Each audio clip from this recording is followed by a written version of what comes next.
Learning the Lingo by Barrie Mahoney. I'm often asked what I consider to be the essentials when planning a new life in another country. My answer is always the same: learn the language. You could say that I'm not a natural at learning languages.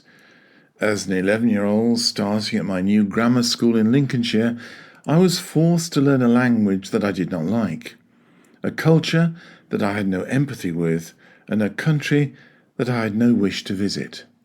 Sorry, Francophiles, but yes, I'm talking about the French language. Maybe it was the teacher, the quality of teaching, or simply the sound of the language that I disliked, but I quickly learned in the style of Del Boy that un petit point was not for me. It was true that I never ventured further into the country other than a day out in Cherbourg, which was more than enough for me. Latin hit me in a slightly different way.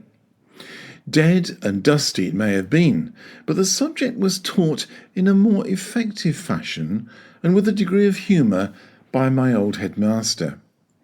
He was a strict disciplinarian whom I liked and respected, and I made adequate progress. After all, he was well prepared and seemed to actually enjoy teaching, which was a pleasant change when I considered some of his colleagues.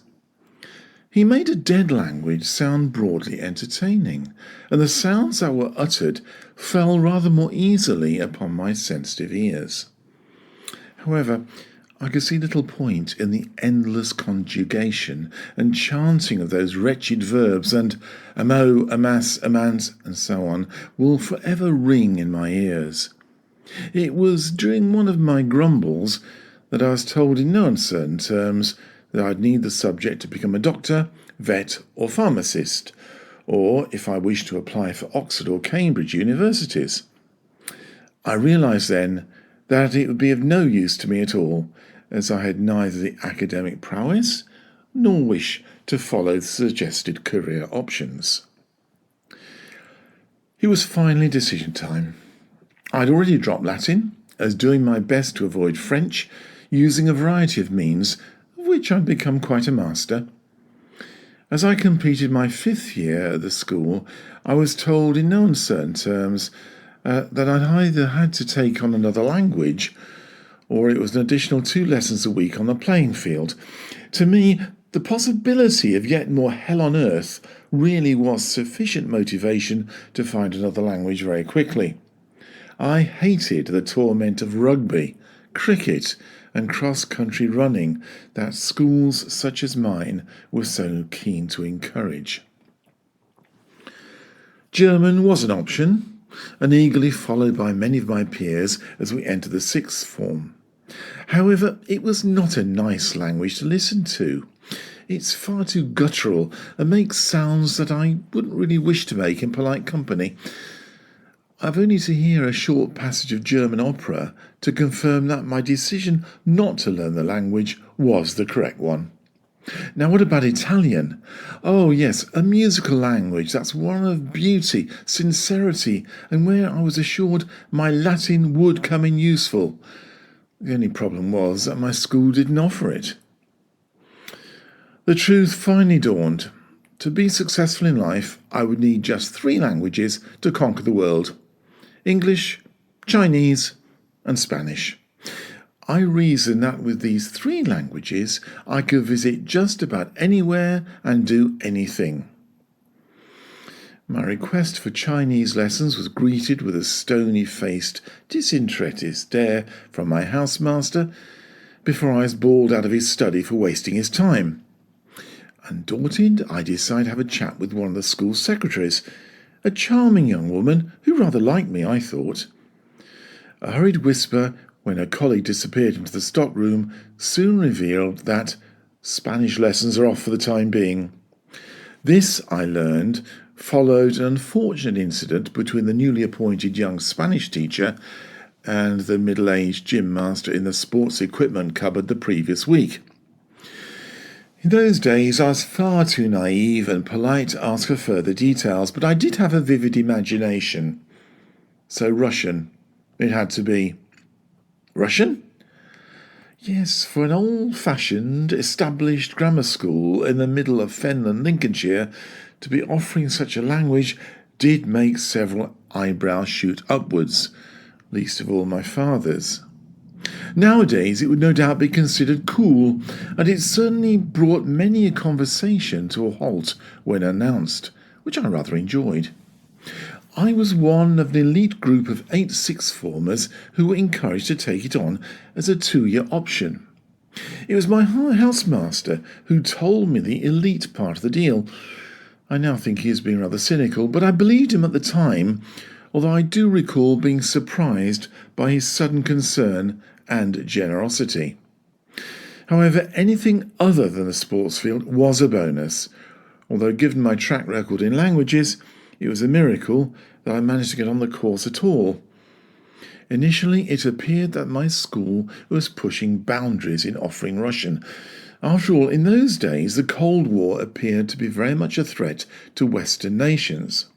However, I suspect that this seemingly enlightened addition to the curriculum was more to do with the fact that it would attract additional funding, staffing, and publicity for the school, rather than a genuine attempt to break down political and cultural barriers. Still, I was one of the elite band of 8. Sadly, it was a disaster. Even though my interest in literature had led me to become an admirer of the work of Solzhenitsyn and Tolstoy, I was not prepared for the lesson to be taught by one of the most boring and disinterested teachers that I've ever had the misfortune to meet. Mr. Edwards had recently returned from studying a crash course in Russian at Leningrad University. It was only a few pages ahead of his students in the textbook. However, looking back, it wasn't that bad, and many afternoons when Mr. Edwards didn't even bother to turn up for the lesson, I spent many hours in the agreeable company of my peers, arguing the virtues and otherwise of a communist state and other such concerns of spotty teenagers who were about to change the world. Also, I did learn sufficient to ask the weather in Moscow and to say "I love you" in Russian, which was a bonus, and you never know when it might come in useful. Many years later, as a school inspector in Wales, I was amazed at the ease with which 4- and 5-year-old English-speaking children could learn a second language, Welsh. I hasten to add that I was not inspecting the Welsh language. That was left to a colleague specialising in the subject. However, my exposure to these children in the playground during break times, experiencing the ease with which they switched from their mother tongue to another, admittedly very difficult language to learn, both humbled and amazed me. This all brings me back to my main point. I now know that learning the language of my host country is essential. Not only for the basic communication of need, but it is necessary to learn out of respect for the language and culture of my newly adopted country. However, do I miss the nuance of understanding that I have in English? As yet, I am not content with understanding the gist of what is being said, as I want more detail to be able to understand innuendo and joke in Spanish. It's all potentially very dangerous stuff for a foreigner. Learning Spanish later in life is not easy. However, I am pleased to say that I can now understand far more of what is said and written, and I have a growing confidence in being able to speak the language. Indeed, one of my highlights recently was to receive a certificate of competence in learning the language, admittedly at beginner's level. Now, that young Spanish teacher and the gym master in the sports cupboard at my old school have a lot to answer for, don't you think? You have been listening to Learning the Lingo, which is part of the Letters from the Atlantic series by Barrie Mahoney. If you'd like to find out more about me and my books, please go to my website www.barriemahoney.com. And thank you for listening.